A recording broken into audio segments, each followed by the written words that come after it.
ನಮಸ್ಕಾರ, ಇದು complaint box ವಿಶೇಷ. ನಾನು ಸಂತೋಷ್ ರಾಠೋಡ್. ಇಡೀ ರಾಜ್ಯದಲ್ಲಿ ಬರಗಾಲದ ಸ್ಥಿತಿ ಇದೆ. ಈ ನಡುವೆ ಅನ್ನದಾತರ ಸ್ಥಿತಿ ಹೇಳತೀರದ್ದಾಗಿದೆ. ಈ ವಿಚಾರಕ್ಕೆ ಸಂಬಂಧಪಟ್ಟಂತೆ ರೈತರಿಗೆ ಏನೇನು ಸಮಸ್ಯೆ ಎದುರಾಗ್ತಾ ಇದೆ, ಯಾವ ರೀತಿಯಾಗಿ ಸ್ಥಳೀಯ ಜಿಲ್ಲಾಡಳಿತಗಳು ಸರ್ಕಾರಗಳು ರೈತರನ್ನ ಕಡೆಗಣಿಸ್ತಾ ಇದೆ, ಜೊತೆಗೆ ಸಮಸ್ಯೆಗಳನ್ನು ಬಗೆಹರಿಸೋದಕ್ಕೆ ಮುಂದಾಗ್ತಿಲ್ಲ, ಈ ವಿಚಾರಕ್ಕೆ ಸಂಬಂಧಪಟ್ಟಂತೆ ಇವತ್ತಿನ ಕಂಪ್ಲೇಂಟ್ ಬಾಕ್ಸ್ನಲ್ಲಿ ಜನರ ಒಂದು ಅಳಲನ್ನು ಕೇಳುವಂತಹ ಕೆಲಸವನ್ನು ಮಾಡೋಣ.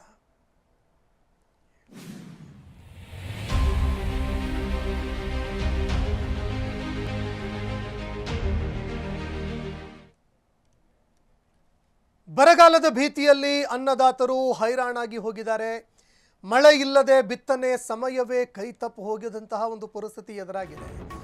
ಕಣ್ಣೀರು ಹಾಕೋದೊಂದೇ ರೈತನ ಬಾಕಿ ಉಳಿದಂತಹ ಭಾಗ್ಯ. ದಿಕ್ಕು ತೋಚದೆ ರೈತರು ಕಂಗಾಲಾಗಿದ್ದಾರೆ. ಬರದ ನಾಡಿನ ರೈತರ ಕುಲ ಈಗ ಕಣ್ಣೀರಿಡುವಂತಹ ಸ್ಥಿತಿಯಲ್ಲಿದೆ. ಮಳೆಯಾಶ್ರಿತ ಕೋಲಾರ ಜಿಲ್ಲೆಯಲ್ಲಿ ಅವ್ಯವಸ್ಥೆ ತಾಂಡವವಾಡ್ತಾ ಇದೆ. ಕಣ್ಣೆದುರೇ ನದಿಗಳು ಒಣಗಿ ಹೋಗಿದ್ದಾವೆ, ಮತ್ತೊಂದು ಕಡೆ ಬೆಳೆಗಳು ಕೂಡ ಒಣಗ್ತಾ ಇದ್ದಾವೆ. ಹೀಗಾಗಿ ರೈತರು ಕಂಗಾಲಾಗಿದ್ದಾರೆ. ಬೆಳೆಗಳೆಲ್ಲ ಒಣಗಿ ಹೋಗಿ ರೈತರು ಕಂಗಾಲಾಗಿದ್ದಾರೆ. ಇನ್ನು ಜಾನುವಾರುಗಳಿಗೆ ಹಸಿವು ದಾಹದಿಂದಾಗಿ ನರಳಾಡುವಂತಹ ಪರಿಸ್ಥಿತಿ ಕೂಡ ಇದೆ. ಜೀವಜಾಲ ಸಂಕಷ್ಟಕ್ಕೆ ಸಿಲುಕಿದಂತಹ ದಾರುಣ ಕಥೆ ಇದು.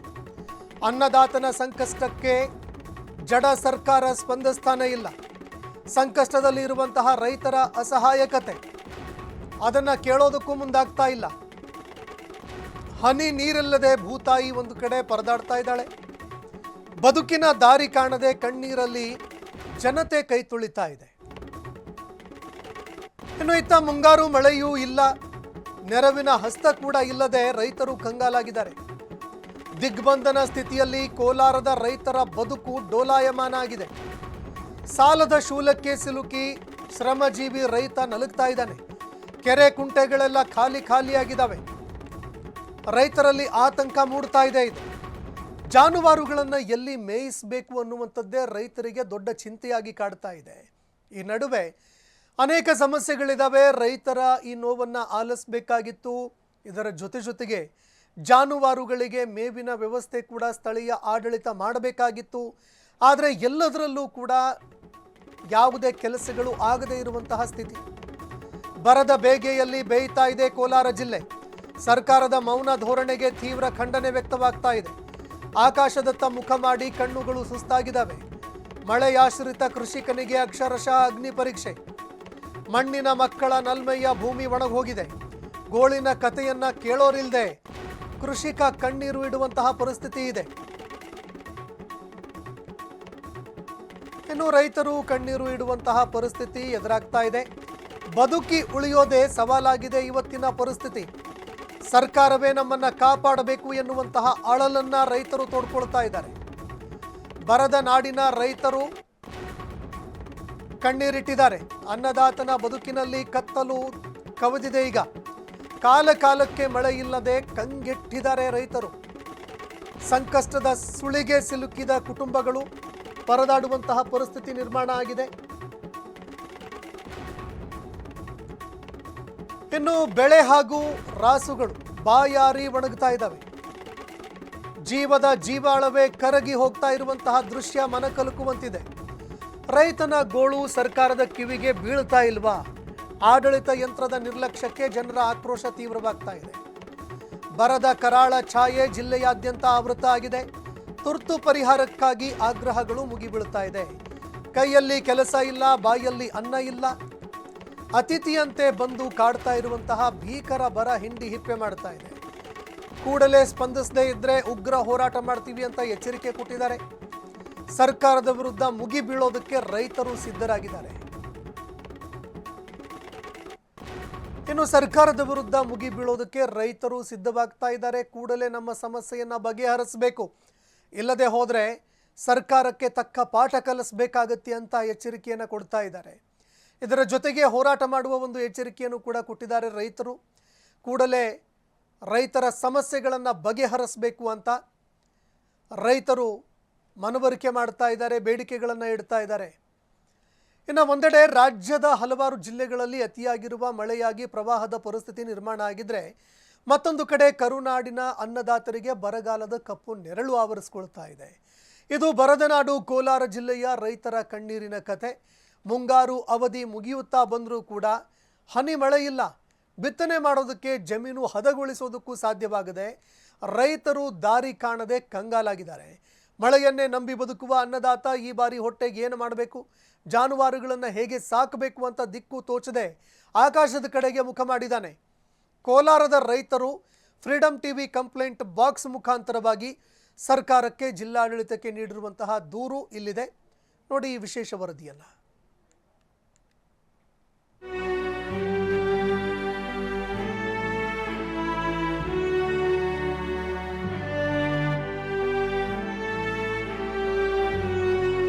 ಹೀಗೆ ಅರ್ಧಂಬರ್ಧ ಉಳುಮೆ ಮಾಡಿ ಬಿಟ್ಟಿರುವ ಭೂಮಿ, ಮತ್ತೊಂದು ಕಡೆ ಮಳೆಯೇ ಇಲ್ಲದೆ ಉಳುಮೆಯನ್ನ ಮಾಡೋದಕ್ಕೆ ಸಾಧ್ಯವಾಗದೆ ಬೀಡು ಬಿದ್ದಿರುವ ಜಮೀನುಗಳು. ಈ ಎಲ್ಲ ಕಳವಳಕಾರಿ ಹಾಗೂ ಕಣ್ಣೀರ ದೃಶ್ಯಗಳು ಕಂಡು ಬಂದಿರುವುದು ಕೋಲಾರ ಜಿಲ್ಲೆಯಲ್ಲಿ. ಹೌದು, ಕೋಲಾರದಲ್ಲಿ ಈ ಬಾರಿ ಮುಂಗಾರು ಮಳೆ ಸಂಪೂರ್ಣ ಕೈಕೊಟ್ಟಿದೆ. ಮಾಮೂಲಿಯಾಗಿ ಈ ವೇಳೆಗೆ ಮುಳಬಾಗಿಲು, ಶ್ರೀನಿವಾಸಪುರ ಹಾಗೂ ಕೆಜಿಎಫ್ ಭಾಗಗಳಲ್ಲಿ ತೊಗರಿ ಮತ್ತು ನೆಲಗಡಲೆ ಬಿತ್ತನೆ ಕಾರ್ಯ ಚುರುಕಿನಿಂದ ಸಾಗಬೇಕಿತ್ತು. ಆದರೆ ಹನಿ ಮಳೆಯು ಸುರಿಯದ ಕಾರಣ ಬಿತ್ತನೆ ಕಾರ್ಯ ಸಂಪೂರ್ಣ ಸ್ಥಗಿತಗೊಂಡಿದೆ. ಜೂನ್ ತಿಂಗಳಲ್ಲಿ ಮಳೆ ಅಭಾವ ತೀವ್ರವಾದ್ದರಿಂದ ಜಿಲ್ಲೆಯ 80%ಕ್ಕೂ ಹೆಚ್ಚು ರೈತರಿಗೆ ಭೂಮಿಯನ್ನ ಹದಗೊಳಿಸೋದಕ್ಕೂ ಸಹ ಸಾಧ್ಯವಾಗಿಲ್ಲ. ಜೂನ್ ಕೊನೆಯ ವೇಳೆಗೆ 13% ಮಳೆ ಕೊರತೆಯಾಗಿದ್ದು ಮುಂಗಾರು ಬೆಳೆಗಳು ರೈತರ ಕೈತಪ್ಪಿ ಹೋಗಿವೆ. ರಾಜ್ಯದಲ್ಲಿ ಈಗಾಗಲೇ ಬರಗಾಲ ಆವರಿಸಿಕೊಂಡಿದೆ. ಸತತವಾಗಿ ಏನು 3-4 ತಿಂಗಳಿಂದ ಮಳೆ ಇಲ್ಲದೆ ರೈತರು ಗುಳ್ಳೆ ಹೋಗ್ತಾ ಇದ್ದಾರೆ. ಒಂದು ಕಡೆ ಸರ್ಕಾರನೇ ಬರಗಾಲ ಎಂದು ತೀರ್ಮಾನ ಮಾಡಿದ್ದಾರೆ. ಕಂದಾಯ ಸಚಿವರು ಮತ್ತು ಈ ರಾಜ್ಯದ ಮುಖ್ಯಮಂತ್ರಿಗಳು ಪ್ರತಿ ಜಿಲ್ಲೆಗೆ ಕನಿಷ್ಠ ಪಕ್ಷ 2 ರಿಂದ 5 ಕೋಟಿ ರೂಪಾಯಿ ಕುಡಿಯುವ ನೀರು ಮತ್ತು ಜಾನುವಾರು ಮೇವಿಗೆ ಸರ್ಕಾರ ಆದೇಶ ಮಾಡಿದೆ. ಅಂತ ಪರಿಸ್ಥಿತಿ ಗ್ರಾಮೀಣ ಭಾಗದಲ್ಲಿ ರೈತರು ಬಿತ್ತನೆ ಮಾಡಿ ಕೆಲವರು ಮಳಿಗೆ ಇಲ್ಲ, ಒಣ ಬೇಸಾಯದಲ್ಲಿ. ಆದ್ರೆ ಬರಗಾಲ ಮುಂಚಿತವಾಗಿ ಜಿಲ್ಲಾಧಿಕಾರಿಗಳು ಏನು ಸರ್ಕಾರ ಈಗಾಗಲೇ ಬಿಡುಗಡೆ ಮಾಡಿರುವಂತ ಜಾನುವಾರುಗಳ ಮೇವು ಮತ್ತು ಗೋಶಾಲೆ ತರಿಬೇಕಾಗ್ತದೆ. ರೈತರು ಸಾವಿರಾರು ಹೆಕ್ಟೇರ್ ಬಿತ್ತನೆ ಮಾಡಬೇಕಾದಂತ ಕನಿಷ್ಠ ಪಕ್ಷ 10% ಕೂಡ ಬಿತ್ತನೆ ಆಗಿಲ್ಲ. ತೊಗರಿ, ನೆಲಗಡಲೆ ಕೈತಪ್ಪಿ ಹೋದರೂ ಕೋಲಾರ ಜಿಲ್ಲೆಯ ಜೀವಾಳವಾಗಿರುವ ರಾಗಿ ಬೆಳೆಗಾದ್ರೂ ಕೂಡ ಸಕಾಲಕ್ಕೆ ಮಳೆ ಬರಬಹುದು ಎಂಬ ಸಣ್ಣ ಭರವಸೆಯಲ್ಲಿ ರೈತರು ದಿನದೂಡುತ್ತಿದ್ದಾರೆ. ಆದರೆ ಇನ್ನು ಕೇವಲ 15 ರಿಂದ 20 ದಿನಗಳಲ್ಲಿ ಸೂಕ್ತ ಮಳೆಯಾಗದಿದ್ದರೆ ರಾಗಿ ಬಿತ್ತನೆ ಮಾಡುವುದು ಕೂಡ ಅಸಾಧ್ಯವಾಗಲಿದೆ. ಇನ್ನೊಂದು ಕಡೆ ಜಿಲ್ಲೆಯ ಕೆರೆ ಕುಂಟೆಗಳಲ್ಲಿ ನೀರು ದಿನದಿಂದ ದಿನಕ್ಕೆ ಖಾಲಿಯಾಗುತ್ತಿವೆ. ಮುಂದಿನ ದಿನಗಳಲ್ಲಿ ಮಳೆಯಾಗದಿದ್ದರೆ ಬೆಳೆಗೆ ಮಾತ್ರವಲ್ಲ ಜಾನುವಾರುಗಳಿಗೂ ಕೂಡ ಕುಡಿಯುವ ನೀರು ಮತ್ತು ಮೇವಿನ ತೀವ್ರ ಅಭಾವ ಎದುರಾಗುವುದು ಖಚಿತ. ಕಣ್ಣ ಮುಂದೆಯೇ ಭೀಕರ ಬರಗಾಲ ಎದ್ದು ಕಾಣುತ್ತಿದ್ದು ಕೋಲಾರದ ಜನತೆ ಮತ್ತು ರೈತರು ತೀವ್ರ ಆತಂಕದಲ್ಲಿದ್ದಾರೆ. 4 ತಿಂಗಳಿಂಕ ಜಾನುವಾರಿಗೆ ಮೇವು ಬೇರೆ ಸಿಗಲ್ಲ. ಒಂದ್ ಕಡೆ ಸಿಕ್ಕಿದ್ರೆ ಇನ್ನೊಂದ್ ಕಡೆ ನೀರು ಸಿಗಲ್ಲ, ನೀರು ಸಿಕ್ಕಿದ್ರೆ ಮೇವು ಸಿಗಲ್ಲ. ಒಳ್ಳೆ ಬಿತ್ತನೆ ಮಾಡೋಣ ಅಂದ್ರೆ ಬಿತ್ತನೆ ಮಾಡೋಕ್ಕೂ ಮಳೆ ಇಲ್ಲ. ಆದ್ರೆ ನಿಂಗೆ ಕಷಾಯ ಕೊಡಬೇಕು ಅಂತವ್ರೆ. ಕಷಾಯ ಕೊಡೋಕೆ ನಂಗೆ ಇಷ್ಟ ಇಲ್ಲ. ಆದ್ರೆ ನಿಂಗೆ ಮೇವು ನೀರು ಏನೋ ವ್ಯವಸ್ಥೆ ಮಾಡ್ರಿ ಸರ್ ಸರ್ಕಾರ. ನಾನು ಮಂಜುನಾಥ್ ಸರ್. ಸರ್ಕಾರ ತಕ್ಷಣವೇ ಎಚ್ಚೆತ್ತುಕೊಳ್ಳಬೇಕು. ಈಗಾಗಲೇ ಬಿತ್ತನೆ ಅವಧಿ ಮುಗಿದು ಹೋಗಿರುವುದರಿಂದ ಸರ್ಕಾರ ರೈತರಿಗೆ ದೀರ್ಘಾವಧಿ ತಳಿಗಳ ಬದಲು ಅಲ್ಪಾವಧಿಯ ಬಿತ್ತನೆ ಬೀಜಗಳು ಮತ್ತು ಉಚಿತ ರಸಗೊಬ್ಬರಗಳನ್ನು ಪೂರೈಸಬೇಕು. ಜಾನುವಾರುಗಳಿಗೆ ಮೇವಿನ ಬ್ಯಾಂಕ್ ತೆರೆಯಬೇಕು. ಸರ್ಕಾರ ತಕ್ಷಣ ನಮಗೆ ನೆರವು ನೀಡದಿದ್ದರೆ ರೈತರು ಬೀದಿಗೆ ಬೀಳಲಿದ್ದಾರೆ.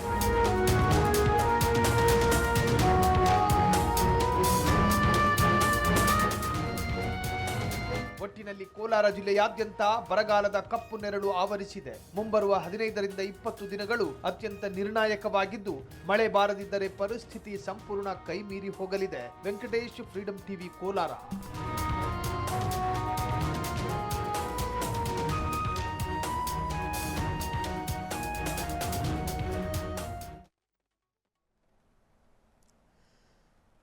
ನೋಡಿ, ರಾಜ್ಯದಲ್ಲಿ ಸರಿಸುಮಾರು 70% ಮಳೆ ಕೊರತೆ ಇದೆ ಅನ್ನುವಂಥದ್ದು ಈಗ ಎಲ್ರಿಗೂ ಗೊತ್ತಿರುವಂತಹ ವಿಚಾರ. ಕೇವಲ 30% ಮಾತ್ರ ಮಳೆ ಆಗ್ತಾ ಇದೆ ಅನ್ನುವಂಥದ್ದು ಈಗಾಗಲೇ ಹವಾಮಾನ ಇಲಾಖೆ ಕೊಟ್ಟಿರುವಂತಹ ವರದಿ. ಇಂತಹ ಒಂದು ಕ್ಲಿಷ್ಟಕರವಾದಂತಹ ಈ ಪರಿಸ್ಥಿತಿಯಲ್ಲಿ ರಾಜ್ಯ ಸರ್ಕಾರ ಒಂದು ಮುಂಚೆನೇ ಸರ್ವೆಯನ್ನು ಮಾಡಬೇಕಾಗಿತ್ತು. ಅಧಿಕಾರಿಗಳನ್ನು ಕಳಿಸಬೇಕಾಗಿತ್ತು. ಎಷ್ಟರ ಮಟ್ಟಿಗೆ ಬಿತ್ತನೆ ಮಾಡಿದ್ದಾರೆ, ಬಿತ್ತನೆ ಮಾಡಿರುವಂತಹ ಬೆಳೆ ಏನಾಗಿದೆ, ಎಷ್ಟು ಭೂಮಿ ರೈತರದ್ದು ನೀರಾವರಿ ವ್ಯವಸ್ಥೆಯನ್ನು ಹೊಂದಿದೆ, ಎಷ್ಟು ಜನ ಬೋರ್ವೆಲ್ ಹೊಂದಿದ್ದಾರೆ, ಒಣ ಬೇಸಾಯ ಮಾಡ್ತಾ ಇರುವಂಥವರು ಎಷ್ಟು ಜನ, ಬೆಳೆ ಏನಾದರೂ ಬೆಳೆದಿದ್ರೆ ಆ ಬೆಳೆಯ ಒಂದು ಕಥೆ ಏನಾಗಿದೆ, ಒಣಗಿ ಹೋಗಿದಾವ, ನಷ್ಟ ಆಗಿದೆಯಾ ರೈತರಿಗೆ, ಇದಕ್ಕೆ ಸಂಬಂಧಪಟ್ಟಂತೆ ಒಂದು ಸರ್ವೆ ಮಾಡಬೇಕಾಗಿತ್ತು. ಮಾಡಿದ್ದಿದ್ರೆ ಒಂದು ಕ್ಲಿಯರ್ ಆಗಿರುವಂತಹ ಪಿಕ್ಚರು ಸರ್ಕಾರದ ಎದುರಿಗೆ ಇರ್ತಾ ಇತ್ತು.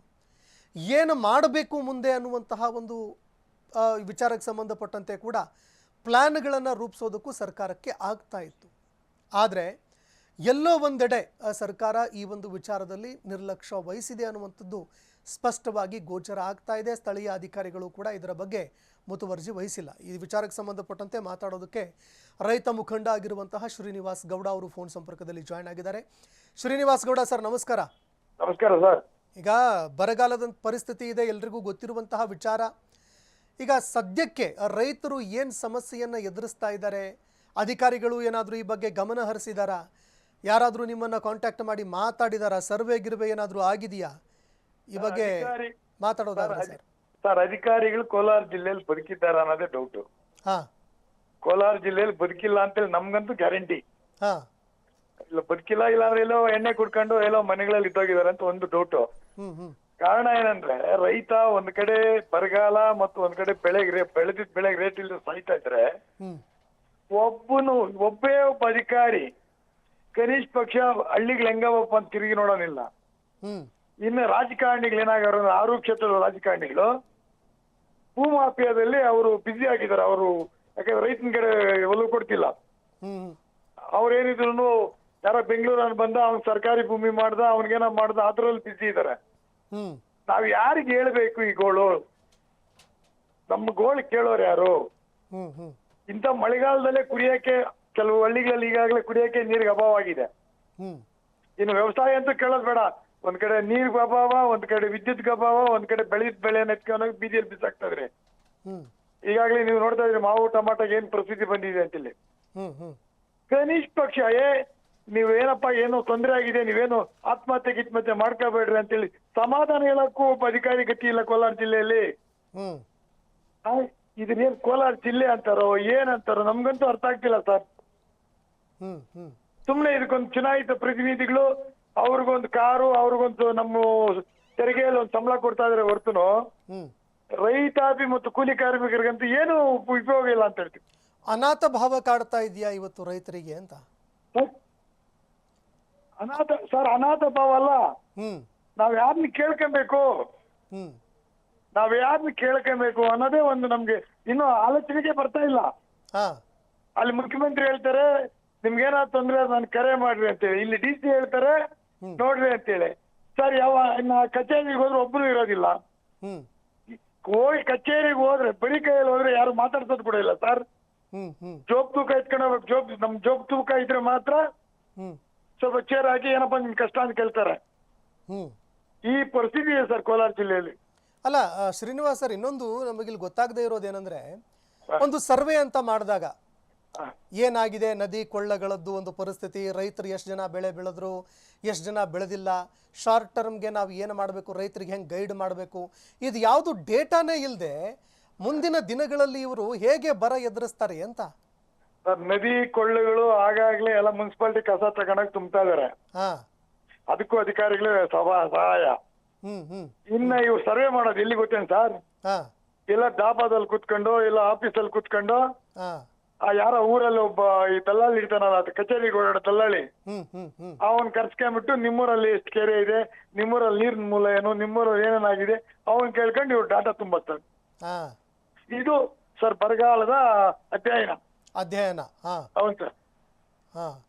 ಅಲ್ಲ, ಬೇಕಾದ್ರೆ ಯಾರನ್ನ ಅಧಿಕಾರಿ ಬೇಕಾದ್ರೆ ನಾನು ಎದುರಿಗೆ ಬರ್ಲಿ ಹೇಳ್ತೀನಿ, ಬೇಕಾದ್ರೆ ಚಾಲೆಂಜ್ ಮಾಡ್ತೀನಿ. ಯಾವನಾದ್ರೂ ಆಗ್ಲಿ ಸಮರ್ಪಕವಾಗಿ ಹಳ್ಳಿಗಳಲ್ಲಿ ಬರಗಾಲದ ಮಾಡಿದ್ರೆ ಸರ್, ನಾವು ಅವ್ರೇನ್ ಶಿಕ್ಷೆ ಕೊಟ್ಟು ನಾವು ಅನ್ಬಿಡ್ತಿಲ್ಲ, ನಾವು ಕೊಟ್ಟಿದ್ದ ಶಿಕ್ಷೆಗೆ ಅವ್ರು ಅರ್ಹ ಆಗಿರ್ಬೇಕು ಸರ್.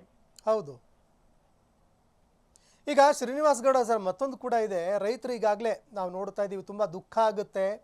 ರೈತರು ಈಗಾಗಲೇ ಆತ್ಮಹತ್ಯೆ ಮಾಡ್ಕೊಳ್ತಾ ಇದ್ದಾರೆ. ಯುವ ರೈತರಿಂದ ಹಿಡ್ಕೊಂಡು ಅನೇಕರು ಆತ್ಮಹತ್ಯೆ ಮಾಡ್ಕೊಳ್ತಾ ಇದ್ದಾರೆ, ಸಾಕಷ್ಟು ಸಾಲ ಮಾಡಿದ್ದಾರೆ. ಇನ್ನು ನಾವು ಈ ಮೈಕ್ರೋ ಫೈನಾನ್ಸ್ಗಳ ಕಿರುಕುಳಕ್ಕೆ ಒಂದು ಸುಗ್ರೀವಾಜ್ಞೆ ಮೂಲಕ ಒಂದು ಕಾನೂನು ಕೂಡ ತಂದರು. ಅದು ಏನಕ್ಕೆ ಯೂಸ್ ಆಗ್ತಾ ಇದೆ ನಮಗಂತೂ ಗೊತ್ತಾಗ್ತಾ ಇಲ್ಲ ಸರ್. ಹೀಗಾಗಿ ಈ ಒಂದು ಕ್ಲಿಷ್ಟಕರವಾದಂತಹ ಪರಿಸ್ಥಿತಿಯಲ್ಲಿ ರೈತರ ಜೊತೆಗೆ ಮಾತನಾಡಬೇಕಾಗಿತ್ತು, ಸಂವಾದ ಮಾಡಬೇಕಾಗಿತ್ತು. ಎಲ್ಲದರಲ್ಲೂ ಕೂಡ ಈ ಸರ್ಕಾರ ಈಗ ನಿರ್ಲಕ್ಷ್ಯ ಧೋರಣೆಯನ್ನು ತೋರ್ತಾ ಇದೆಯಾ ಹೇಗೆ ಅಂತ? ಸರ್ಕಾರ ಸರ್ ಸರ್ಕಾರ ನಿರ್ಲಕ್ಷ್ಯ ಧೋರಣೆ, ಸರ್ಕಾರ ಸತ್ತೋಗಿದೆ. ಇಲ್ಲಿರಂತ MLA ಏನಾಗಿದ್ದಾರೆ ಅಂದ್ರೆ, ಹಾ ನೀನ್ ನಂಬ್ತಿರೋ ಬಿಡ್ತಿರೋ ಬರೀ ಸರ್ಕಾರಿ ಭೂಮಿ ಎಲ್ಲಿದೆ, ಸರ್ಕಾರಿ ಬೆಟ್ಟಗಳೆಲ್ಲಿದೆ, ಅದನ್ನ ಯಾರಕ್ ಮಾರ್ಕೊಳ್ಳೋಣ ಅಂತ ಇವರಿದ್ದಾರೆ ತಹಸೀಲ್ದಾರ್ಗಳು MLAಗಳು. ಇನ್ನು ಮೈಕ್ರೋ ಫೈನಾನ್ಸ್ ಬಗ್ಗೆ ಎಲ್ಲಿ ಸರ್ ತಲೆ ಕೆಡಿಸ್ಕೊಂತಾರೆ ಅವರು. ಇನ್ನು ಈ ಪೊಲೀಸ್ ಸ್ಟೇಷನ್ ಇದೆಯಲ್ಲ, ಏನೋ ದೂರ್ ಕೊಡಕ್ ಹೋದ್ರೆ ಮೈಕ್ರೋ ಇದು ಫೈನಾನ್ಸ್ ಬಗ್ಗೆ, ನೀವ್ ಯಾಕ್ರಿ ಕೊಡ್ತೀರಿ ದೂರು, ನೀವ್ ಯಾಕ್ರಿ ಅವ್ರ ಸಾಲ ಮಾಡಿದ್ರಿ ಅಂತ ಕೇಳ್ತಾರೆ ಪೊಲೀಸರು. ಇಲ್ಲ ಇನ್ನೊಂದು ಪರಿಸ್ಥಿತಿ ಏನಾಗಿದೆ ಅಂದ್ರೆ, ಪೊಲೀಸ್ ಸ್ಟೇಷನ್ ದೂರ್ ಕೊಡ್ಬೇಕಾದ್ರೆ ಒಂದ್ ದೊಡ್ಡ ಮಟ್ಟದ ಸಂಘಟನೆ ಒಂದು ಜೊತೆಯಲ್ಲಿ ಇರಬೇಕು, ಇಲ್ಲ ಒಬ್ಬ ರಾಜಕಾರಣಿ ಬೆಂಬಲಿಗನಾಗಿರ್ಬೇಕು ಅಂತ. ಸಾಮಾನ್ಯ ಕಾರ್ಯಕರ್ತನಂತ ಪೊಲೀಸ್ ಸ್ಟೇಷನ್ ಕಂಪ್ಲೇಂಟ್ ಕೊಟ್ಟು ನ್ಯಾಯ ಕೇಳ್ಕೊಂಬರಕ್ಕಾಗಲ್ಲ ಸರ್. ಇದು ಇವತ್ತಿರಂತ ಕೋಲಾರ ಜಿಲ್ಲೆ ಪರಿಸ್ಥಿತಿ. ಯಾವ MLA ಕೇಳ್ರಿ, ನಾನು 3,000 ಕೋಟಿ ತಂದಿದ್ನಿ, 4,000 ಕೋಟಿ ತಂದಿದ್ನಿ ನನ್ ಕ್ಷೇತ್ರಕ್ಕೆ ಅಂತಾರೆ. ಸರ್ 3,000 ಅಲ್ಲ 300 ರೂಪಾಯಿ ಕೆಲಸ ಕೂಡ ಆಗಿಲ್ಲ. ಇಲ್ಲ ಕಾಂಗ್ರೆಸ್ ದಳ BJP ಅಂತ ಹೇಳ್ತಿಲ್ಲ, ಒಟ್ಟಾರೆಯಾಗಿ ಕೋಲಾರನ ಕೊಲ್ತಾ ಇದಾರೆ ಸರ್, ಕೋಲಾರ ಜಿಲ್ಲೆನ. ಓಕೆ, ಧನ್ಯವಾದಗಳು ಶ್ರೀನಿವಾಸ ಗೌಡ ಸರ್ ನಮ್ಮ ಜೊತೆಗೆ ಮಾತಾಡಿದ್ದಕ್ಕೆ. ಸರ್ಕಾರ ಈ ಸಮಸ್ಯೆಯನ್ನ ಮನಗಾಣುತ್ತೆ ಅಂತ ನಾವು ಕೂಡ ಅನ್ಕೊಂಡಿದ್ದೀವಿ. ಈಗ ಕೋಲಾರ ಪ್ರತಿನಿಧಿಯಾಗಿರುವಂತಹ ವೆಂಕಟೇಶ್ ಅವರು ಫೋನ್ ಸಂಪರ್ಕದಲ್ಲಿ ಜಾಯ್ನ್ ಆಗಿದ್ದಾರೆ. ವೆಂಕಟೇಶ್, ನೋಡ್ತಾ ಇದ್ದೀವಿ ನಾವು, ರೈತರು ಅವರ ಸಮಸ್ಯೆಗಳನ್ನು ಹೇಳ್ಕೊಳ್ತಾ ಇದ್ದಾರೆ. ಒಂದು ಕಡೆ ವ್ಯವಸ್ಥೆ, ಸರ್ಕಾರ ಎರಡೂ ಕೂಡ ಸತ್ತೇ ಹೋಗಿದೆ ಅಂತ ಗಂಭೀರ ವಿಚಾರಗಳನ್ನು ಹೇಳ್ತಾ ಇದ್ದಾರೆ. ಅಧಿಕಾರಿಗಳು ಈವರೆಗೂ ಸರ್ವೆನೇ ಮಾಡಿಲ್ಲ ಅಂತಂದ್ರೆ ಸಮಸ್ಯೆಗಳನ್ನು ಬಗೆಹರಿಸೋದು ಹೇಗೆ ಅಂತ. ಸಂತೋಷ್, ಏನಂತಂದ್ರೆ ಯಾವುದೇ ನದಿ ಮೂಲಗಳಿಲ್ಲದಂತಹ ಜಿಲ್ಲೆ ಅಂತಂದ್ರೆ ಅದು ಕೋಲಾರ ಜಿಲ್ಲೆ ಅಂತಾನೆ ಹೇಳ್ಬೋದು. ಯಾಕಂದ್ರೆ ಕೋಲಾರ ಜಿಲ್ಲೆ ಇವತ್ತು ಅಲ್ಪ ಸ್ವಲ್ಪ ಉಳ್ಕೊಂಡಿದೆ ಅಂತಂದ್ರೆ ಒಂದು KC ವ್ಯಾಲಿ ಯೋಜನೆಯಿಂದ ಆ KC ವ್ಯಾಲಿ ಯೋಜನೆಯ ಮೂಲಕ ಬಂದಂತಹ ನೀರಿನ ಅಂತ ಉಳ್ಕೊಂಡಿದೆ ಅಂತಾನೆ ಹೇಳ್ಬೋದು. ಯಾಕಂತಂದ್ರೆ ಇವತ್ತು ಕೆರೆ ಕುಂಟೆಗಳು ಬಹಳಷ್ಟು ಬತ್ತಿ ಹೋಗಿರ್ತಕ್ಕಂಥದ್ದು. ಕೆಲವು ಕೆರೆ ಏನ್ KC ವ್ಯಾಲಿ ನೀರು ಎಲ್ಲಿ ಹರಿದಿದೆಯೋ ಆ ಕೆರೆಗಳು ಮಾತ್ರ ನೀರು ಇರ್ತಕ್ಕಂಥದ್ದು. ಬಹಳಷ್ಟು ಏನಂತಂದ್ರೆ ಕೋಲಾರ ಜಿಲ್ಲೆಯ ರೈತರು ಆಧುನಿಕ ತಂತ್ರಜ್ಞಾನನ ಬಳಸಿಕೊಂಡು ಇವತ್ತು ಬಹಳಷ್ಟು ಬೆಳೆಗಳನ್ನ ಬೆಳೆದು, ತರಕಾರಿಗಳನ್ನ ಬೆಳೆದು ಬೆಂಗಳೂರು ಮತ್ತೆ ಬೇರೆ ಬೇರೆ ರಾಜ್ಯಗಳಿಗೆ ಕಳಿಸ್ತಾ ಇದ್ದಾರೆ. ಆದ್ರೆ ಈ ಮಾವು ಮತ್ತೆ ಹೆಚ್ಚಾಗಿ ಕೋಲಾರ ಜಿಲ್ಲೆಯಲ್ಲಿ ಬೆಳೀರ್ತಕ್ಕಂತಹ ಬೆಳೆಗಳಂತಂದ್ರೆ ಮಾವು ಮತ್ತೆ ಟೊಮೆಟೊ, ಈ ಎರಡು ಬೆಳೆಗಳಿಗೂ ಇವತ್ತು ತುಂಬಾ ಬೆಲೆ ಕುಸಿತಗೊಂಡಿರ್ತಕ್ಕಂಥದ್ದು.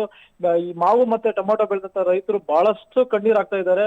ಈಗ ಸದ್ಯದ ಮಟ್ಟಿಗೆ ಕೋಲಾರ ಜಿಲ್ಲೆಯಲ್ಲಿ ಮಳೆ ಇಲ್ಲದ ಕಾರಣ ಬಹಳಷ್ಟು 95% ಜನ ಯಾವುದೇ ರೀತಿ ಬಿತ್ತನೆ ಕಾರ್ಯಗಳನ್ನ ಕೈಗೊಂಡಿಲ್ಲ, ಮಳೆಗಾಗಿ ಕಾದು ಕುಳಿತಿದ್ದಾರೆ. ಇಲ್ಲಿ ಕೋಲಾರ ಜಿಲ್ಲೆಯಲ್ಲಿ ರಾಗಿ ಹೆಚ್ಚಾಗಿ ಬೆಳೀತಾರೆ. ಆದ್ರೆ ಅಧಿಕಾರಿಗಳು ಯಾವುದೇ ರೀತಿ ಸರ್ವೆ ಮಾಡ್ಬೇಕಾದ್ರೆ ರೈತರನ್ನ ನೇರವಾಗಿ ಸಂಪರ್ಕ ಮಾಡಿಲ್ಲ. ಎಲ್ಲೋ ಒಂದ್ ಕಡೆ ಕುತ್ಕೊಂಡು ಸರ್ವೆ ಮಾಡಿದ್ದೀವಿ ಅಂತ ಹೇಳಿ ದಾಖಲೆಗಳನ್ನ ತೋರಿಸ್ತಾ ಇದ್ದಾರೆ. ಈಗಾಗಲೇ ಜಿಲ್ಲಾಧಿಕಾರಿಗಳು ಹೇಳೋ ಪ್ರಕಾರ ನಾವು ಒಂದು 4 ರಿಂದ 5 ಸಭೆಗಳನ್ನ ಮಾಡಿದ್ದೇವೆ. ಈಗಾಗಲೇ ಸರ್ಕಾರ ಕೋಲಾರ ಜಿಲ್ಲೆಯನ್ನ ಬರಪೀಡಿತ ಜಿಲ್ಲೆಯಾಗಿ ಘೋಷಣೆ ಮಾಡ್ತಾರೆ ಅಂತಕ್ಕಂಥ ಮಾತುಗಳನ್ನ ಹೇಳ್ತಾ ಇರ್ತಕ್ಕಂಥದ್ದು. ಸಂತೋಷ್. ಓಕೆ, ಧನ್ಯವಾದಗಳು ವೆಂಕಟೇಶ್ ನಿಮ್ಮೆಲ್ಲ ಮಾಹಿತಿಗೆ. ನೋಡಿ, ಬರ ಪರಿಶೀಲನೆ ಆಗಬೇಕಾಗಿತ್ತು, ಆದರೆ ಎಲ್ಲೋ ಒಂದು ಕಡೆ ಕೂತ್ಕೊಂಡು ಮಾಡ್ತಾ ಇದ್ದಾರೆ ಅನ್ನೋ ಆರೋಪಗಳು ಕೂಡ ಕೇಳಿಬರ್ತಾ ಇದೆ. ಇನ್ನು ಇದೇ ವಿಚಾರಕ್ಕೆ ಸಂಬಂಧಪಟ್ಟಂತೆ ಮಾತಾಡೋದಕ್ಕೆ ರೈತರಾಗಿರುವಂತಹ ಶಿವಪ್ಪ ಅವರು ಫೋನ್ ಸಂಪರ್ಕದಲ್ಲಿ ಜಾಯ್ನ್ ಆಗಿದ್ದಾರೆ. ಶಿವಪ್ಪ ಅವರೇ, ನಮಸ್ಕಾರ. ನಮಸ್ಕಾರ. ಬರ ಪರಿಶೀಲನೆ ಹೇಗೆ ನಡೀತಾ ಇದೆ ನಿಮ್ಮ ಕೋಲಾರ ಜಿಲ್ಲೆಯಲ್ಲಿ? ಸರ್, ಇದುವರೆಗೂ ಯಾವುದೇ ಅಧಿಕಾರಿನೂ ರೈತರ ತೋಟಕ್ಕೆ ಬಂದು ನೋಡಿಲ್ಲ, ಹೊಲಕ್ಕೆ ಬಂದು ನೋಡಿಲ್ಲ. ಯಾಕೆಂತಂದ್ರೆ ಇವತ್ತು ಸಂಪೂರ್ಣವಾಗಿ ಶೂನ್ಯ ಬಿತ್ತನೆ ಆಗಿದೆ ನಮ್ಮ ಕೋಲಾರ ಚಿಕ್ಕಬಳ್ಳಾಪುರ ಜಿಲ್ಲೆಗಳು. ಇದುವರೆಗೂ ಬಿತ್ತನೆ ಆಗಿಲ್ಲ. ಆದ್ರೂ ಸಹ ಇದುವರೆಗೂ ಸಹ ಯಾವುದೇ ಅಧಿಕಾರಿ ಬಂದು ನಮ್ಮ ಭೂಮಿ ನೋಡಿ ಅದು ಏನ್ ಬೆಳೆ ಆಗಿದೆಯಾ ಇಲ್ವಾ ಪರಿಶೀಲನೆ ಮಾಡೋ ಕೆಲಸ ಇದುವರೆಗೂ ಆಗ್ತಾ ಇಲ್ಲ. ಏನಂತಂದ್ರೆ ಆಫೀಸ್ಗಳಲ್ಲಿ ಕೂತ್ಕೊಂಡು ಲೆಕ್ಕಪತ್ರಗಳು ರೆಡಿ ಮಾಡಿ ಸರ್ಕಾರಕ್ಕೆ ಕಳಿಸ್ಕೊಡುವಂತ ಅದು ಆಗ್ತಾ ಇದೆ. ವಾಸ್ತವಾಂಶ ಏನು ಕಳಿಸ್ಕೊಡ್ತಾ ಇಲ್ಲ ಇದುವರೆಗೂನು. ಇದು ಆಗ್ತಾ ಇರುವಂತದ್ದು. ಮತ್ತೆ ಇನ್ನೊಂದು ಏನು ಅಂತಂದ್ರೆ ಈ ವರ್ಷ ಸಂಪೂರ್ಣವಾಗಿ ಮಳೆ ಬರಗಾಲ ಆಗಿದೆ ಸರ್ ಕೋಲಾರ ಮತ್ತು ಚಿಕ್ಕಬಳ್ಳಾಪುರ ಜಿಲ್ಲೆಗಳು. ಯಾಕೆಂತಂದ್ರೆ ಪ್ರತಿ ವರ್ಷಕ್ಕಿಂತ ಈ ವರ್ಷ 20% ಸಹ ಮಳೆ ಬಂದಿಲ್ಲ ಈ ಸರಿ. ಅದರಿಂದ ಏನ್ ಇವತ್ತು ನಮ್ಮ ಅಧಿಕಾರಿಗಳು ಇವತ್ತು ನೀರಿನ ಅಭಾವ ಆಗ್ತದೆ, ಕುಡಿಯೋ ನೀರಿನ ಅಭಾವಗಳಾಗ್ತಾ ಇದೆ ಹಳ್ಳಿಗಳಲ್ಲಿ. ಯಾಕಂದ್ರೆ 1500 ಅಡಿ ಅಂತರ್ಜಲ ಹೋಗಿದೆ. ಆ ಅಂತರ್ಜಲದಿಂದ ಬರುವಂತ ನೀರು ಸಹ ವಿಷವಾಗಿ ಪರಿಣಾಮ ಆಗಿದೆ ಕೋಲಾರ ಜಿಲ್ಲೆಯಲ್ಲಿ. ಯಾಕಂದ್ರೆ ಫ್ಲೋರೈಡು ಇವೆಲ್ಲ ನೀರಲ್ಲಿ ಇರೋದ್ರಿಂದ ಆಲ್ಟರ್ನೇಟಿವ್ ಏನಾದ್ರೂ ಒಂದು ವ್ಯವಸ್ಥೆ ಆಗ್ಲೇಬೇಕಾಗಿದೆ ಸರ್. ಇದ್ರ ಕಡೆ ನಮ್ಮ ಅಧಿಕಾರಿಗಳು ಯಾವುದೇ ಜವಾಬ್ದಾರಿ ತಗೊಂಡು ಒಂದು ಸರ್ಕಾರಕ್ಕೆ ಏನ್ ವರದಿ ಕಳಿಸ್ಬೇಕೋ ಅದನ್ನ ಕಳಿಸ್ತಾ ಇಲ್ಲ. ವಾಸ್ತವಾಂಶದ ವರದಿ ಕಳಿಸ್ತಾ ಇಲ್ಲ. ಇದು ಆಗ್ತಿರೋಂಥದ್ದು ಸರ್. ಯಾಕೆಂತಂದ್ರೆ ಅಧಿಕಾರಿಗಳು ರೈತನ ಜಮೀನಿಗೆ ಬಂದ್ರೆ ಮಾತ್ರ ಅಲ್ಲಿ ವಾಸ್ತವಾಂಶ ಗೊತ್ತಾಗುತ್ತೆ. ಅಲ್ಲಿ ಏನ್ ಬೆಳೆ ಆಗಿದೆ, ಬಿತ್ತನೆ ಆಗಿದ್ಯಾ, ಉಳುಮೆ ಆಗಿದ್ಯಾ, ಏನಾಗಿದೆ ಏನು ಅನ್ನೋದ್ರ ಬಗ್ಗೆ ಗೊತ್ತಾಗುತ್ತೆ. ಇಲ್ಲಿ ಏನೋ ಅವರು ಕೆಳಸ್ತರದ ಅಧಿಕಾರಿಗಳು ಏನೋ ವರದಿ ಕೊಡ್ತಾರೋ ಅದನ್ನ ಸರ್ಕಾರಕ್ಕೆ ಒತ್ತಾಕುವಂತದ್ದು ಆಗ್ತಾ ಇದೆ ಸರ್. ಇದು ಆಗ್ತಾ ಇರುವಂತ ನಮ್ಮ ಜಿಲ್ಲೆಗಳಲ್ಲಿ ಆಗ್ತಾ ಇರುವಂತದ್ದು. ಅದರಿಂದ ಪುಸ್ತಕದಲ್ಲಿ ಘೋಷಣೆಗಳಾಗಬಾರ್ದು. ಏನಿವತ್ತು ರೈತರ ಸಂಪೂರ್ಣವಾಗಿ ಬರಗಾಲ ಆಗಿರೋದ್ರಿಂದ ಸಂಪೂರ್ಣವಾಗಿ ಬರಗಾಲ ಅಂತ ಹೇಳಿ ಘೋಷಣೆ ಮಾಡಬೇಕು. ರೈತರಿಗೆ ಏನು ಎಕರೆಗೆ ಇಷ್ಟು ಅಂತ ಹೇಳಿ ಬರ ಪರಿಹಾರ ಕೊಟ್ರೆ ಮಾತ್ರ ರೈತರು ಉಳ್ಕೊಳಕ್ಕಾಗುತ್ತೆ, ಇಲ್ಲದಿದ್ರೆ ತುಂಬಾ ಕಷ್ಟ ಆಗುತ್ತೆ ಸರ್. ಈಗ ಇದ್ರ ಜೊತೆಗೆ ಮತ್ತೊಂದು ವಿಚಾರ ಕೂಡ ಇದೆ. ಜನ ಜಾನುವಾರುಗಳನ್ನ ಇಲ್ಲಿ ಸಾಕೋದೇ ಒಂದು ತುಂಬಾ ಕಷ್ಟ ಆಗುತ್ತೆ, ದುಸ್ತರ ಆಗುತ್ತೆ ಇನ್ನು ಮುಂದೆ. ಒಂದು ಕಡೆ ನೀರಿನ ಕೊರತೆ, ಮತ್ತೊಂದು ಕಡೆ ಮೇವಿನ ಕೊರತೆ. ಈ ವಿಚಾರಕ್ಕೆ ಸಂಬಂಧಪಟ್ಟಂತೆ ಯಾರ ಹತ್ರ ಎಷ್ಟು ಜಾನುವಾರುಗಳಿದಾವೆ, ಏನು ಯಾವ್ಯಾವ ಹಳ್ಳಿಗಳಲ್ಲಿ ಎಷ್ಟೆಷ್ಟಿದೆ, ಎಲ್ಲಿ ಎಷ್ಟೆಷ್ಟು ಮೇವಿನ ವ್ಯವಸ್ಥೆ ಮಾಡಬೇಕು, ಈ ಎಲ್ಲದರ ಬಗ್ಗೆಯೂ ಕೂಡ ಒಂದು ಪರಿಶೀಲನೆ ಮಾಡಬೇಕಾಗಿತ್ತು. ಆದ್ರೆ ಅದರಲ್ಲೂ ಕೂಡ ವಿಫಲವಾಗ್ತಾ ಇದ್ದಾರೆ ಸ್ಥಳೀಯ ಅಧಿಕಾರಿಗಳು, ಹೇಗೆ ಅಂತ? ಹೌದು ಸರ್, ಹೌದು. ಪ್ರತಿ ಗ್ರಾಮದ 2011ರಲ್ಲಿ ಆಗಿರುವಂತದ್ದು ಸರ್. ಇದುವರೆಗೂ ಜಾನುವಾರುಗಳ ಸಮೀಕ್ಷೆ ಆಗಿಲ್ಲ. ಎಷ್ಟು ಕುರಿ ಇದೆ, ಎಷ್ಟು ಮೇಕೆ ಇದೆ, ಮತ್ತೆ ಎಷ್ಟು ದನ ಇದೆ, ಎಷ್ಟು ಹಸು ಇದೆ, ಇದ್ರ ಬಗ್ಗೆ ಇದುವರೆಗೂ ಯಾವುದೇ ರೀತಿಯಾದಂತ ಆಗಿಲ್ಲ. ಇವತ್ತು 11ರ ಇದನ್ನ ಲೆಕ್ಕ ಪತ್ರಗಳನ್ನ ಇಟ್ಕೊಂಡೇ ಇವತ್ತು ಆಗ್ತಾ ಇರೋದ್ರಿಂದ ಇವತ್ತು ನಮ್ಮಲ್ಲಿ ಏನ್ ಇವತ್ತು ಹಾಲು ಕರೆಯುವಂತ ಹಸುಗಳು ಬಹಳ ಹೆಚ್ಚಾಗಿರೋದ್ರಿಂದ ಕೋಲಾರ ಜಿಲ್ಲೆಯಲ್ಲಿ, ಯಾಕಂದ್ರೆ ಹೈನುಗಾರಿಕೆ ಹೆಚ್ಚಾಗಿರೋದ್ರಿಂದ ಇವತ್ತು ಮೇವಿನ ಕೊರತೆ ಬಹಳ ಕಾಡ್ತದೆ ಸರ್. ಅದರಿಂದ ಏನು ಇವತ್ತು ನಮ್ಮ ಅಧಿಕಾರಿಗಳು ಮೇವಿನ ಬ್ಯಾಂಕ್ ಮಾಡ್ಬೇಕಾಗಿತ್ತು, ದನಕರುಗಳಿಗೆ ಬೇಕಾಗಿರುವಂತ ನೀರಿನ ವ್ಯವಸ್ಥೆಗಳು ಮಾಡ್ಬೇಕಾಗಿತ್ತು. ಇದ್ರ ಕಡೆ ಯಾವ್ದು ಒಂದು ಸಭೆಗಳಾಗ್ತಾ ಇಲ್ಲ ಸರ್. ಸಭೆಗಳಲ್ಲಿ ತೀರ್ಮಾನಗಳಾಗಿದ್ದಿದ್ರೆ ಇಷ್ಟೆಲ್ಲ ನಾವು ಒಪ್ಕೋಬಹುದಾಗಿತ್ತು. ಈ ಸಭೆಗಳೇ ಆಗ್ತಾ ಇಲ್ಲ. ಅಧಿಕಾರಿ ಮಟ್ಟದಲ್ಲಿ ಸಭೆಗಳು ಆಗ್ತಾ ಇಲ್ಲ, ಮತ್ತೆ ಸ್ಥಳೀಯ ಮಟ್ಟದ ಜನಪ್ರತಿನಿಧಿಗಳ ಸಭೆಗಳು ಆಗ್ತಾ ಇಲ್ಲ. ಇದು ಆಗ್ತಾ ಇರುವಂತ ಸರ್. ಇವಾಗತ್ತು ಜಿಲ್ಲೆಯಲ್ಲಿರುವಂತ ಜನಪ್ರತಿನಿಧಿಗಳನ್ನೆಲ್ಲ ಕರೆದು ಒಂದು ಸಭೆ ಮಾಡಿದ್ರೆ ಒಂದು ಆಗ್ತಾ ಇತ್ತು. KDP ಮೀಟಿಂಗ್ ಆಗಿಲ್ಲ, ನಮ್ಮ ಉಸ್ತುವಾರಿ ಮಿನಿಸ್ಟರ್ ಇದಾರೋ ಇಲ್ವೋ ಅನ್ನೋದೇ ಗೊತ್ತಾಗ್ತಾ ಇಲ್ಲ. ಇದು ನಮ್ಮಲ್ಲಿ ಆಗ್ತಾ ಇರುವಂತ ಒಂದು ಪರಿಣಾಮ. ಉಸ್ತುವಾರಿ ಸಚಿವರನ್ನ ನೇಮಕ ಮಾಡಿದ್ದೆ ಇತ್ತೀಚೆಗಲ್ಲ, ಅಲ್ಲ ಅದರಲ್ಲೂ ಕೂಡ ಇತ್ತೀಚೆಗೆ ನೇಮಕ ಮಾಡಿದ ತಕ್ಷಣ ಆ ಕೆಲಸ ಮಾಡ್ಬೇಕಾಗಿತ್ತಲ್ಲ. ಆ ಜಿಲ್ಲೆಯಲ್ಲಿ ಬರಗಾಲ ಆಗಿದೆ, ಬಂದು ಪರಿಶೀಲನೆ ಮಾಡ್ಬೇಕು, KDP ಮೀಟಿಂಗ್ ಮಾಡ್ಬೇಕು. ಕೃಷಿ ಸಚಿವರು ಕೂಡ ಇಲ್ಲ ಸರ್, ಶಿವಪ್ಪ ಸರ್. ಕೃಷಿ ಸಚಿವರು ಇಲ್ಲ, ಇವತ್ತು ಹೈನುಗಾರಿಕೆ ಸಚಿವರು ಇಲ್ಲ, ಯಾವ ಸಚಿವರು ಇಲ್ಲ ಸರ್. ಎಲ್ಲ ಮುಖ್ಯಮಂತ್ರಿಗಳ ಎಲ್ಲ ಒಬ್ಬರೇ ಮಾಡುವಂತ ಪರಿಣಾಮಗಳಾಗ್ತಾ ಇದೆ. ಇವತ್ತು ಕಂದಾಯ ಸಚಿವರು ಏನ್ ಮಾಡ್ತಾ ಇದಾರೆ ಅನ್ನೋದೇ ಗೊತ್ತಾಗ್ತಾ ಇಲ್ಲ. ಇದು ಆಗ್ತಾ ಇರೋಂಥದ್ದು ಸರ್ ಇವತ್ತು. ಓಕೆ, ಧನ್ಯವಾದಗಳು ಶಿವಪ್ಪ ಸರ್ ನಮ್ಮ ಜೊತೆಗೆ ಮಾತಾಡಿದ್ದಕ್ಕೆ. ನೋಡಿ, ಆದಷ್ಟು ಬೇಗ ಕೃಷಿ ಸಚಿವರ ನೇಮಕ ಕೂಡ ಆಗಬೇಕು, ಅವರನ್ನು ಕೂಡ ಆಯ್ಕೆ ಮಾಡಬೇಕು. ಆಗ ಸ್ವಲ್ಪ ಅಧಿಕಾರದ ಹಸ್ತಾಂತರ ಆಗುತ್ತೆ, ಬೇರೆ ಬೇರೆಯವರಿಗೂ ಕೂಡ ಈ ವಿಚಾರಗಳ ಬಗ್ಗೆ ಸ್ವಲ್ಪ ಗಮನ ಹರಿಸೋದಕ್ಕಾಗತ್ತೆ. ಮುಖ್ಯಮಂತ್ರಿಗಳು ಎಲ್ಲ ಖಾತೆಗಳನ್ನು ತಮ್ಮ ಬಳಿ ಇಟ್ಕೊಂಡು ಬಿಟ್ಟಿದ್ದಾರೆ. ಈ ರೈತರ ಗೋಳನ್ನು ಆಲಿಸುವಂಥವರು ಕೂಡ ಯಾರೂ ಇಲ್ಲದೆ ರೈತರಿಗೂ ಕೂಡ ಒಂದು ರೀತಿ ಅನಾಥ ಭಾವ ಕಾಡ್ತಾ ಇದೆ. ಇದನ್ನು ಅಲ್ಲಗಳೆಯೋದಕ್ಕೂ ಕೂಡ ಆಗಲ್ಲ. ಮತ್ತೊಂದು ಕಡೆಯಲ್ಲಿ ಉಸ್ತುವಾರಿ ಸಚಿವರು ಅಂತ ಈಗಾಗಲೇ ನೇಮಕ ಕೂಡ ಆಗಿದ್ದಾರೆ. ಆದರೆ ಉಸ್ತುವಾರಿ ಒಬ್ಬೊಬ್ಬ ಸಚಿವರ ಕೈಯಲ್ಲಿ 2-2, 3-3 ಜಿಲ್ಲೆಗಳಿದ್ದಾವೆ. ಆ ಜಿಲ್ಲೆಗಳಿಗೆ ಅವರು ತೆರಳಬೇಕು, ನೋಡಬೇಕು, ಅಲ್ಲಿ ಸಭೆಗಳನ್ನು ಮಾಡಬೇಕು, ಸ್ಥಳೀಯವಾಗಿ ಏನು ಸಮಸ್ಯೆಗಳಿದ್ದಾವೆ, ಯಾವ ರೀತಿ ಬಗೆಹರಿಸಬೇಕು, ಇದೆಲ್ಲದರ ಬಗ್ಗೆಯೂ ಕೂಡ ಅಧಿಕಾರಿಗಳಿಗೆ ನಿರ್ದೇಶನ ಕೊಡಬೇಕು. ನಂತರದಲ್ಲೇ ಅಧಿಕಾರಿಗಳು ಮೈ ಕೊಡುವಿ ಕೆಲಸ ಮಾಡ್ತಾರೆ. ಅಲ್ಲಿವರೆಗೂ ಕೂಡ ಅಧಿಕಾರಿಗಳು ಯಾರೂ ಕೆಲಸ ಮಾಡಲ್ಲ, ಎಲ್ಲರೂ ಕೂಡ ನಿರ್ಲಕ್ಷ್ಯ ಮಾಡುವಂಥದ್ದು ಸಹಜ. ಹೀಗಾಗಿ ಈ ಎಲ್ಲ ರೀತಿಯಾದಂತಹ ಒಂದು ನಿರ್ಲಕ್ಷ್ಯಗಳಿಗೆ ಬ್ರೇಕ್ ಹಾಕೋದು ಹೇಗೆ ಅನ್ನೋ ಪ್ರಶ್ನೆ ಒಂದು ಕಡೆ. ಮತ್ತೊಂದು ಕಡೆಯಲ್ಲಿ ರೈತರಿಗೂ ಕೂಡ ಇದು ತೀವ್ರ ಸಮಸ್ಯೆಗೆ ಎಡೆ ಮಾಡಿಕೊಡ್ತಾ ಇದೆ. ಸರ್ಕಾರ ಇದನ್ನು ಮನಗಾಣಬೇಕು. ಜಿಲ್ಲಾಧಿಕಾರಿಗಳಿಗೆ ನಾವು ದುಡ್ಡು ಕೊಟ್ಟಿದ್ದೀವಿ, ಜಿಲ್ಲಾಧಿಕಾರಿಗಳ ಫಂಡ್ ಇದ್ದಾವೆ, ಅವರು ಅಲಾಟ್ ಮಾಡ್ತಾರೆ ಅಂತ ಏನೋ ಹೇಳ್ತಾರೆ.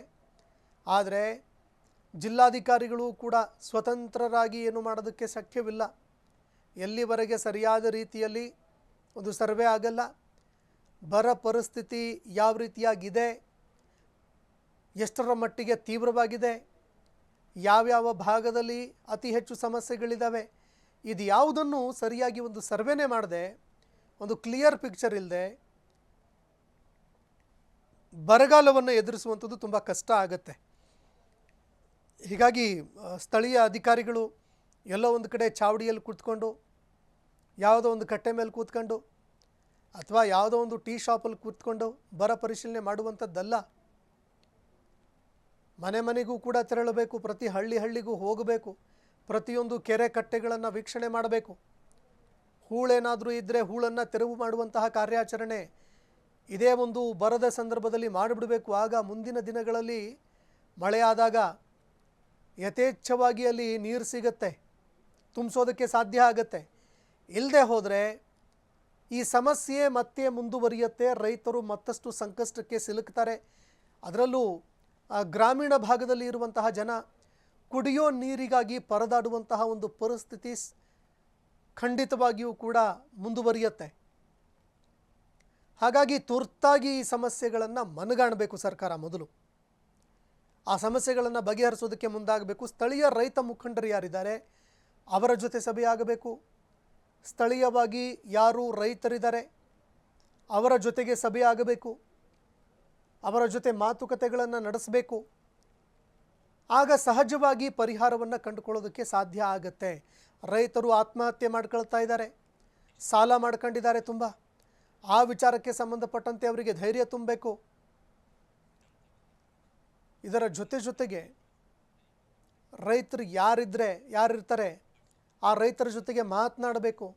ಯಾರು ಸಮಸ್ಯೆಗೀಡಾಗ್ತಾ ಇದ್ದಾರೆ ರೈತರು, ಅವ್ರ ಜೊತೆಗೆ ಮಾತನಾಡಿದಾಗ, ಧೈರ್ಯ ತುಂಬಿದಾಗ ಈ ಸಮಸ್ಯೆಗಳಿಗೆ ನಾವು ಫುಲ್ ಸ್ಟಾಪ್ ಇಡೋದಕ್ಕೆ ಸಾಧ್ಯ ಆಗುತ್ತೆ. ಈಗಾಗಲೇ ಸರ್ಕಾರ ರೈತರು ಆತ್ಮಹತ್ಯೆ ಮಾಡ್ಕೊಳ್ಳುವಂಥದ್ದನ್ನು ತಡೆಯೋದಕ್ಕೆ ನಾವು ಮುಂದಾಗ್ತೀವಿ ಅಂತ ಹೇಳುತ್ತೆ. ಮತ್ತೊಂದು ಕಡೆ ಯಾರ್ಯಾರು ಸಾಲ ಮಾಡಿದ್ದಾರೆ ಅವರ ರಕ್ಷಣೆಗಾಗಿ ಕಾನೂನು ಕೂಡ ತರ್ತು. ಆದರೆ ಈ ಕಾನೂನು ಯಾರಿಗೆ ಯೂಸ್ ಆಗ್ತಾ ಇದೆ ಅನ್ನುವಂಥದ್ದೇ ಎಲ್ಲೂ ಗೊತ್ತಾಗ್ತಾ ಇಲ್ಲ ನಮಗೆ. ಇನ್ನು ನಿಮ್ಮ ಗ್ರಾಮದಲ್ಲೂ ಕೂಡ ಏನಾದರೂ ಸಮಸ್ಯೆಗಳಿದ್ದರೆ ನೀವು ಫ್ರೀಡಮ್ ಟಿವಿಯನ್ನು ಸಂಪರ್ಕ ಮಾಡಬಹುದು. 9686651049 ಈ ನಂಬರ್ಗೆ ಸಾಕ್ಷಿ ಸಮೇತವಾಗಿ ನಿಮ್ಮ ಸಮಸ್ಯೆಗಳನ್ನು ನೀವು ವಾಟ್ಸಪ್ ಮಾಡಬಹುದು ಫ್ರೀಡಮ್ ಟಿವಿಗೆ. ಫ್ರೀಡಮ್ ಟಿವಿ ನಿಮ್ಮ ಸಮಸ್ಯೆಯನ್ನು ತೆಗೆದುಕೊಂಡು ಅಲ್ಲಿನ ಸ್ಥಳೀಯ ಜನಪ್ರತಿನಿಧಿಗಳು ಸರ್ಕಾರವನ್ನು ಪ್ರಶ್ನೆ ಮಾಡುವಂತಹ ಕೆಲಸವನ್ನು ಮಾಡುತ್ತೆ, ನಿಮ್ಮ ಸಮಸ್ಯೆಗೆ ಸ್ಪಂದಿಸುತ್ತೆ. ಇನ್ನು ನೀವು ನೇರವಾಗಿ ನಮ್ಮ ಫ್ರೀಡಮ್ ಟಿವಿಗೆ ನಿಮ್ಮ ಸಮಸ್ಯೆಗಳನ್ನು ಕಳಿಸಬಹುದು ಕೂಡ ಪೋಸ್ಟ್ ಮುಖಾಂತರ. ನಮ್ಮ ಒಂದು ವಿಳಾಸ ನಂಬರ್ 71/1 6ನೇ ಮಹಡಿ, ಬ್ರಿಗೇಡ್ ಪ್ಲಾಜಾ, SC ರಸ್ತೆ, ಆನಂದರಾವ್ ಸರ್ಕಲ್ ಹತ್ತಿರ, ಗಾಂಧಿನಗರ, ಬೆಂಗಳೂರು 560009. ಇಲ್ಲಿಗೆ ನೀವು ಆ ಪೋಸ್ಟ್ ಮುಖಾಂತರವಾಗಿ ನಿಮ್ಮ ಸಮಸ್ಯೆಗಳನ್ನು ತಲುಪಿಸಬಹುದು. ನಿಮ್ಮ ಸಮಸ್ಯೆ ನಮ್ಮ ಕೈಗೆ ತಲುಪ್ತಾ ಇದ್ದಂತೆ ನಿಮ್ಮ ಸಮಸ್ಯೆಗೆ ಸಂಬಂಧಪಟ್ಟಂತೆ ಸ್ಥಳೀಯ ಅಧಿಕಾರಿಗಳು ಸರ್ಕಾರದ ಗಮನ ಸೆಳೆಯುವಂತಹ ಕೆಲಸವನ್ನು ನಾವು ಮಾಡ್ತೀವಿ ಅಂತ ಹೇಳ್ತಾ ಇವತ್ತಿನ ಕಂಪ್ಲೇಂಟ್ ಬಾಕ್ಸನ್ನು ಇಲ್ಲಿಗೆ ಮುಗಿಸ್ತಾ ಇದ್ದೀನಿ. ನಮಸ್ಕಾರ.